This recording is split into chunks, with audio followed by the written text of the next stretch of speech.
ചെയ്ത പാപങ്ങൾ മറന്നു കളഞ്ഞ സ്നേഹമേ. യേശുവിൻ്റെ ഏറ്റവും പ്രിയമുള്ള കുഞ്ഞെ, സങ്കീർത്തനം 2:7 അവിടുന്ന് എന്നോട് അരുളി ചെയ്തു, നീ എൻ്റെ പുത്രനാണ്, ഇന്നു ഞാൻ നിനക്ക് ജന്മം നൽകി. 50 വയസ്സുകാരനോടും 58 വയസ്സുകാരനോടും 79 വയസ്സുകാരനോടും ഈ ഭൂമിയിൽ നിന്ന് തേഞ്ഞു മാഞ്ഞു പോകാൻ പ്രായമായ 99 വയസ്സുകാരനോടും കർത്താവിന് പറയാൻ ഒന്നേ ഉള്ളൂ, നീ എൻ്റെ പുത്രനാണ്, ഇന്ന് ഞാൻ നിനക്ക് ജന്മം നൽകി.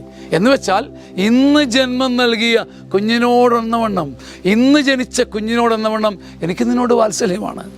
ചത്ത് തീർന്നു പോകാനുള്ളവനായിട്ടല്ല ഞാൻ നിന്നെ കരുതുന്നത്, കാലം കഴിഞ്ഞവനായിട്ടല്ല. ഇന്നു ഞാൻ നിനക്ക് ജന്മം നൽകി.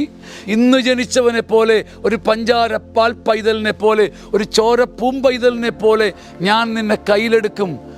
ഒരു ചോര പൂമ്പൈതൽ പോലെ പാൽ പുഞ്ചിരിയോടെ നിന്നെ നിന്റെ നാഥൻ കയ്യിലെടുക്കും. നിന്റെ രൂപം മനസ്സിൽ വരയ്ക്കും. ആമേൻ. ആമേൻ, ആമേൻ.